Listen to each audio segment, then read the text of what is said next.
The point standings with David Green on the pole and last year's series champ Joe Nemechek alongside.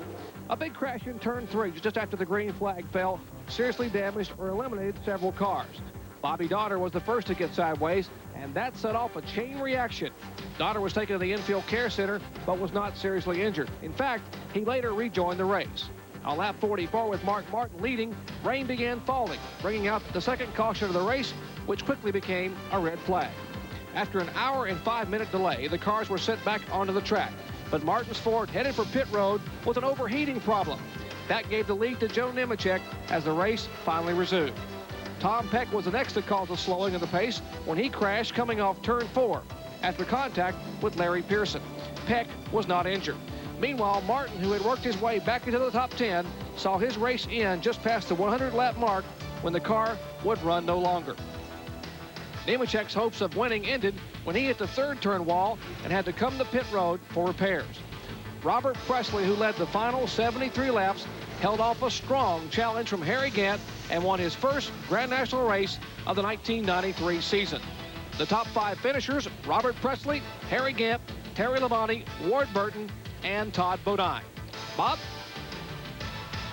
Our congratulations to Robert Presley on his first Grand National win of '93. Benny Parsons has joined me. Let's talk a little bit about today's race. It isn't exactly fair, but it's about the only way you can do it, lining up according to point standings when it rains. How's you going to do it, Bob? You could reach in a hat and draw the numbers out, but, hey, these fellows have raced hard to get in the position they're in the point standings. Why not reward them with an up-front starting position? But some guys are going to get killed because they've got to go to the back. We've already talked about Darrell Waltrip, but Bill Elliott's another one that comes to mind. Another one that has to go back there. And if you saw the Southern 500 last fall here, you saw Mark Martin with a superior car. He pitted on the back. He was not able to win the race. Ran second to Darrell Waltrip, who was pitting on the front. What have you noticed in the first 4 races this year that kind of jumps out at you? Well, 2 of the 4, I think, have been decided on pit road. Rusty Wallace beat Earnhardt out of the pits in Rockingham, won the race. Davey Allison beat Rusty out of the pits at Richmond. He won the race. So the pit stops are critical this year. And at the top of our show today, Jerry Punch is going to look and examine the pit stops. Well, Benny and I will come back in less than a half hour and begin our coverage. Live coverage of the Trans-South Financial 500 here at Darlington Raceway. And Gary Lee will be back with more Speed Week in just a moment. Speed Week is brought to you by Quaker State. The Big Q is one tough motor oil.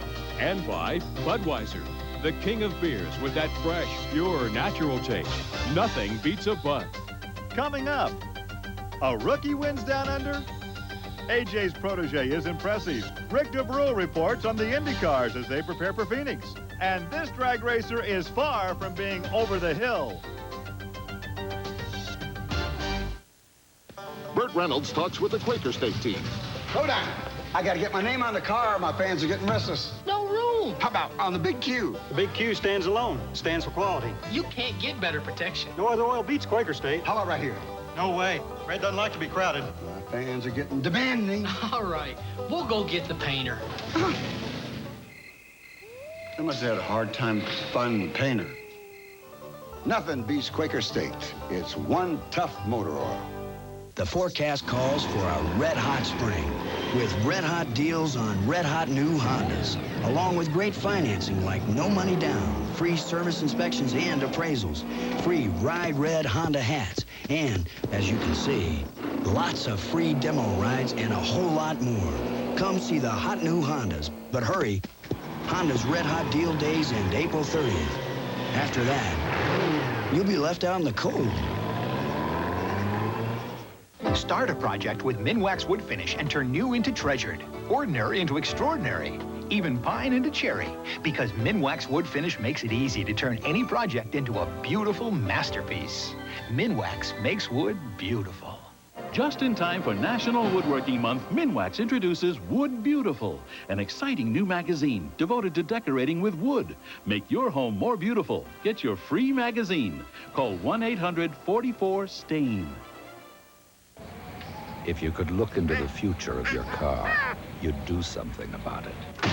You'd pour in a one-time engine treatment of T+ with DuPont Teflon to protect your engine for as long as 50,000 miles, so it would run smoother, last longer. If you use T+, you might not worry about getting a new car. You might still have one. T+, the engine treatment with the extra protection of DuPont Teflon. The second Formula One race of the year, the Grand Prix of Brazil, was held earlier today. You can see that telecast tonight on ESPN at midnight. That's 9 o'clock on the West Coast. Now, last year's Formula One champion, Nigel Mansell, was the center of attention as the IndyCars kicked off the 1993 campaign at Surfers Paradise in Australia. Our Derek Daly was there.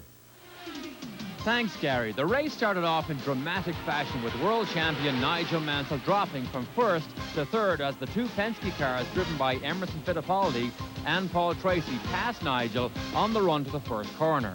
The race was relatively incident-free, except on lap 9 when Alan Sir Jr. lost it under braking, taking himself and Scott Brayton down the escape road. Both cars lost 2 laps.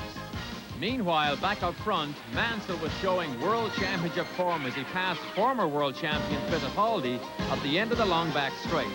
Another look shows what a daring pass it was as Nigel sliced down the inside of Emerson under braking. Unfortunately, the pass was made under yellow flag conditions and Nigel was assessed a stop-and-go penalty.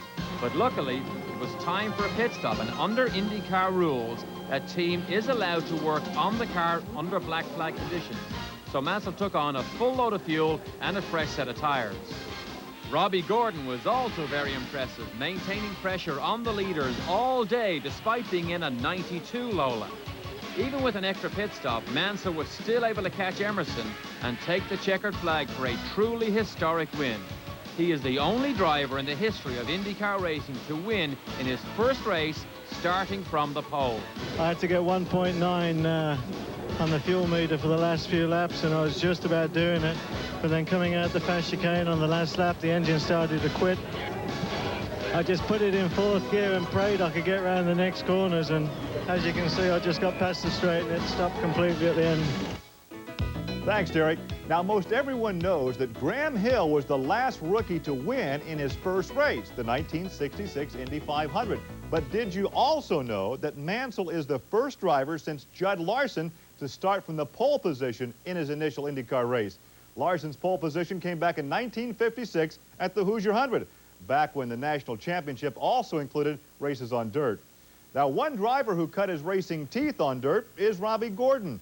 The former off-road champion is in Phoenix this weekend, preparing for only his second oval race. And as Rick DeBrule reports, this weekend presents a special challenge for Robbie. Robbie Gordon was in a hurry Friday morning, in a hurry to beat the rain clouds that were heading to Phoenix International Raceway. You see, Gordon needed track time. For the first time, Phoenix International Raceway held test days, open test days for all the teams to come down and see what they can do on the oval, getting ready for next weekend's race. Now, for some of the drivers, that just means a little fine-tuning, but for others like Robbie, well, it means learning something completely new. Ovals is something new for me. I've only done a handful of ovals in my career. 3 of them were a stock car, and I've done 1 in an Indy car. And I've only tested at Phoenix 1 day, and that was back at the end of '91 with Ganassi. Gordon surprised a lot of people last weekend at Surfers Paradise. In his first race with A.J. Foyt's team, he was fast out of the truck and kept the speed all weekend, eventually finishing 3rd. But that was a street course, and this is a whole new ball game. I've already spun here on the first day of testing, but you know, I think that all goes with working up the speed. You know, you can't say we weren't trying. All in all, I'm just glad that happened, and we didn't hit nothing. So, like I told him, I can't say nothing. I said everybody runs fast here at Phoenix does good. One time or another, been in a lot of trouble, including like myself last year.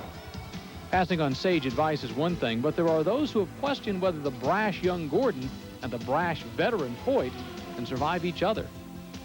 Well, I think it's good news. You got to have that spunk in you to be winning, and he's a little bit cocky, but that's the way I like him. And I think we're working out pretty good together because he's a little bit arrogant, I'm arrogant, so that makes 2 of us. And if Robbie can keep putting Foyt's team on the winner's podium, well, it might be amazing just how mild-mannered A.J. Foyt might become. In Phoenix, I'm Rick DeBrule reporting for Speedweek. Thanks, Rick. And speaking of testing, the new Honda Indy engine is still alive. The American Honda Motor Company has reached an agreement to test the new V8 2.65-liter Indy engine with Rahal Hogan Racing. Now, unlike IndyCar, USAC and the Indianapolis Motor Speedway have welcomed the opportunity for new developmental engines without the multi-team stipulations.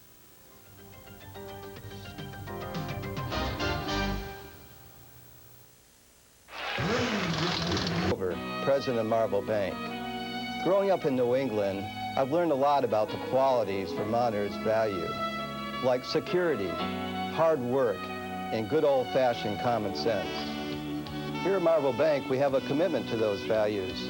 We're always looking for new ways to improve the services we provide, with a new management team that puts years of experience to work for you, and a new computer system that allows our work to be done in-house more efficiently than ever before. For 110 years, through booms and recessions, our name has stood for hometown values and financial strength. We take pride in our community, our service to Vermont and Vermonters. Marble Bank, it's a name Vermonters can count on. Yesterday, today, and tomorrow. Marble Bank, member FDIC. With a triumphant win. Now Ayrton Senna wants victory in his homeland, and newcomer Michael Andretti gets a second chance. The Grand Prix of Brazil, Sunday at midnight Eastern on ESPN. The tradition continues, but the excitement has definitely changed. Don't miss semifinal thrills at the National Invitation Tournament. UAB faces Georgetown and Providence meets Minnesota. Tomorrow night, live on ESPN. The IHRA got underway last weekend at Darlington with the Scotchgard Automotive Protectors 3N Nationals. Doug Foxworth won in the Nitro Top Fuel Division. Doug Kirk took Pro Stock. And two-time Pro Modified champion Scott Cannon won his division and also set a new ET world record of 6.568 seconds. Bobby Balcom won in the Alcohol Funny Car category. The NHRA's fourth stop of the season was at the Motorcraft Gator Nationals in Gainesville, Florida. Warren Johnson won his second Pro Stock race of the year. He still leads in points. And John Force took a commanding lead in funny cars with his third victory of the season. Now, there was a scary moment in Top Fuel qualifying when a frame rail broke and Jack Ostrander's car broke in half. Ostrander was not hurt in this spectacular crash. Now, one driver who is no stranger to wicked crashes is Fast Eddie Hill. But last weekend, he didn't crash. He ended up in victory lane for the second win this year in Top Fuel. Dave McClellan tells us that going fast is second nature to this 57-year-old competitor. Eddie's desire to go fast at one time extended from land to sea. He still holds the record of 229 miles an hour in a propeller-driven speedboat. But his career nearly ended in 1984 when at Firebird Raceway near Phoenix, his boat overturned and crashed violently. Hill suffered numerous injuries. The crash forced him back to drag racing on land after a 20-year retirement. But Eddie has had his anxious moments in that sport also. His blowover at the Winter Nationals in Pomona, California in 1989 at over 270 miles an hour was one of NHRA's worst at that time. Again, he was not injured, and although he established many speed and ET records following that incident, he was unable to find the winner's circle until last year at Gainesville. This year, against Ed the Ace McCulloch, Hill got the whole shot with a .438 reaction time, only 38 thousandths of a second away from perfect, and won his second event of the year with a 4.87 second elapsed time, 286 mile an hour speed. The victory in his brand new car, a duplicate of his 1988 chassis, moved him to second in points, only 28 behind McCulloch, and now Eddie looks to a Winston championship. With the momentum we've got being in 6 of the last 9 finals and having the track record at Pomona and setting low ET of the world out there with that 477 on, we've got some good momentum going for us now, and I'm just hoping that this might be that championship season we've been looking for so long. Thanks, Dave. Eddie is certainly to be applauded for his ability to be a competitive driver in Top Fuel at the age of 57. But that pales in comparison to stock car driver Herschel McGriff. Herschel, approaching his 66th birthday, is still competing against and beating drivers a third his age. I think maybe in life, if everybody they just didn't know how old we were. I just kind of do the things that I like to do and don't really think about the age. Because I'm pretty athletic type, I've always been competitive. I love competition, and it hasn't left me. I guess when the competitive field leaves me, then maybe I might, you know, do something else, be a car owner or whatever. Herschel was one of 44 drivers competing in the Western Auto Shootout 2 last Sunday at the Texas World Speedway, a combined event featuring ARCA and the NASCAR Winston West Series. Page Jones, the 20-year-old son of Parnelli, became the youngest ARCA pole winner in history, but had his day end early after making contact with the third turn wall on lap 35. Page was okay. Bill France Jr. was among the record number of spectators who turned out, eyeing the possibility of a Winston Cup race in the future. Winston Cup did run Texas World in the 70s and early 80s, and these two guys were in the lineup then. Herschel McGriff in number 04 and Dale Earnhardt were the stars of Sunday's show.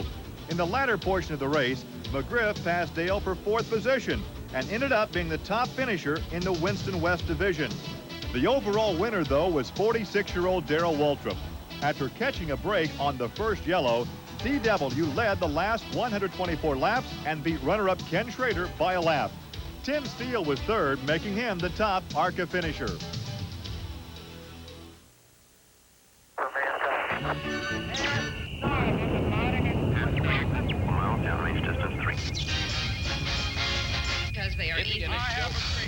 The Suzuki Katana 600, easily identified flying object. When Jiffy Lube says we've got experience, they mean it. They've got more trained technicians, more locations, and they've serviced more cars than any other fast lube.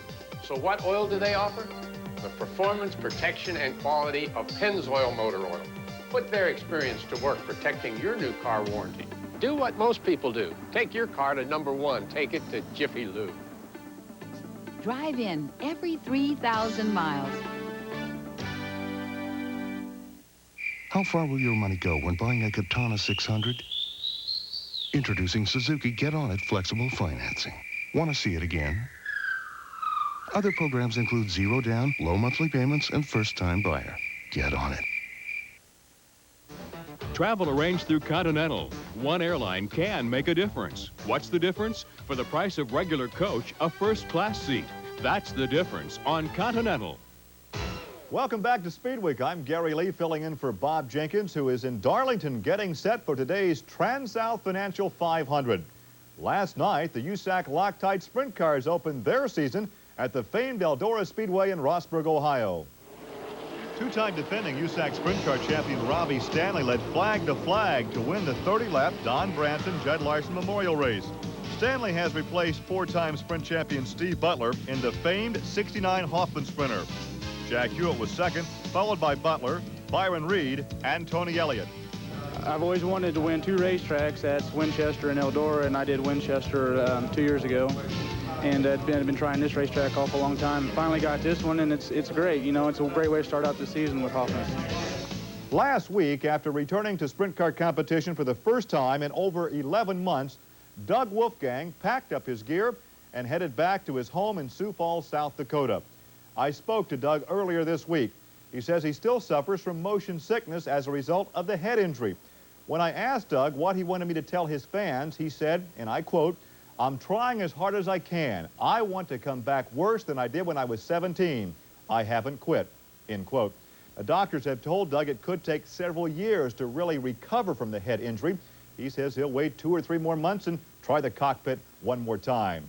Well, in the meantime, the Outlaws headed on to Oklahoma City. The Wing Sprints took the green before a capacity crowd with Bobby Davis Jr. grabbing the lead in turn 1. But by the time they completed the first lap, Stevie Smith in the red number 77 had taken over the top spot. Not long after, Jack Hottenchild lost the air in his right rear tire, prompting a yellow. When racing resumed, Johnny Herrera had moved up to second behind Smith. And when Smith took the high line to lap Danny Wood, Herrera went low and grabbed the lead. With 2 laps to go, the red flag came out when Wood slammed the fence and rolled over. He was not injured. On the restart, Stevie Smith bicycled in turn 4 and gave up second spot to Steve Kinzer. Herrera held on for his second World of Outlaws victory. The car's a beautiful race car. I mean, I had a Maxim car last year. McKinney was there, built a nice race car, got a new race car this year. Thing works real good. It took us a couple races to figure it out, But, you know, Kenny builds a good race car, and this is not the only time you're going to see this car on the winner's circle this year. The World of Outlaws traveling circuit stopped in Lubbock, Texas. As we go to break, here's how they finished.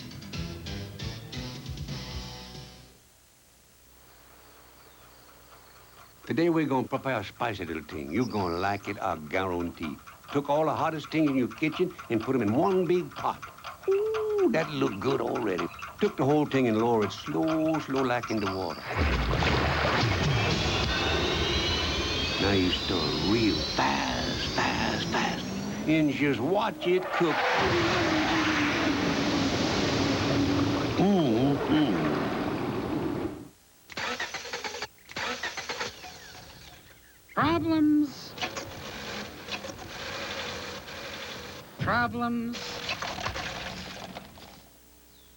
Problems.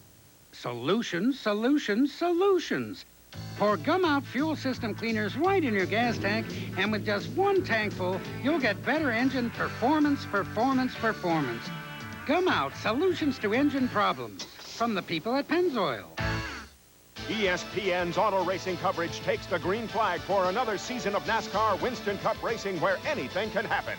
Enjoy the thrills of high-speed racing at the Trans-South Financial 500, Sunday afternoon live on ESPN. Alain Prost started the season with a triumphant win.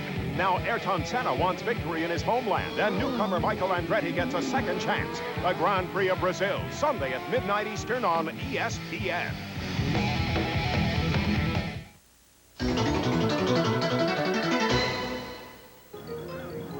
Backtracks takes us to Sebring, Florida for last week's IMSA 12 Hours of Sebring. In the first few laps, GTS favorite Dorsey Schrader lost control while racing with teammate Scott Pruitt and collected another top contender, 24 Hours of Daytona winner Tommy Kendall. The race was red flagged for the first time in Sebring's 40-year history due to heavy rain and standing water on the track. Here's a look at the winners in each of the 5 divisions.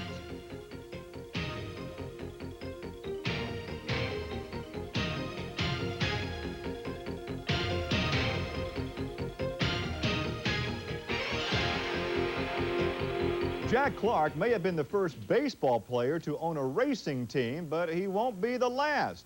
Mike Greenwell of the Boston Red Sox has announced plans to field a Busch Grand National team for 3 races in '93 with an option to run the entire schedule for '94.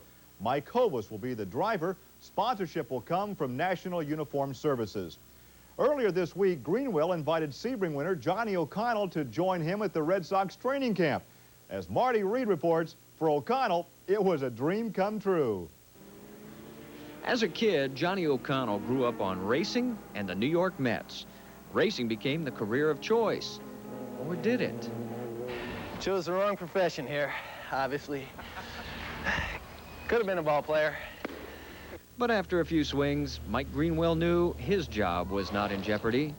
We're in here constantly doing, trying to fine-tune it, just like you do in a race car, And as the day progressed, the correlations between racing and baseball became more apparent.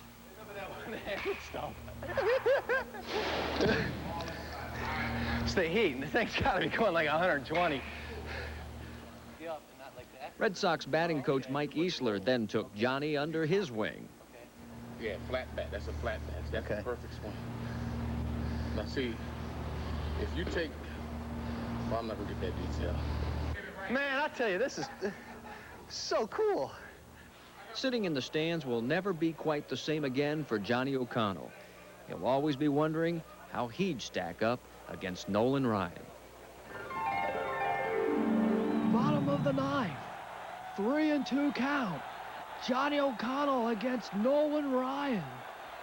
The pitch, swing and a miss, struck him out. O'Connell should stick to his day job as an auto racer. Thanks, Marty. Although that was Johnny O'Connell in the batter's box, I seriously doubt that was Harry Carey with the play-by-play. And that will do it for this edition of Speed Week. We'll be on next Sunday at 12:30 in the afternoon prior to the Food City 500 Winston Cup race from the high banks of Bristol, Tennessee. We leave you today with memorable moments from years past at Darlington. For Bob Jenkins, I'm Gary Lee. We'll see you next week.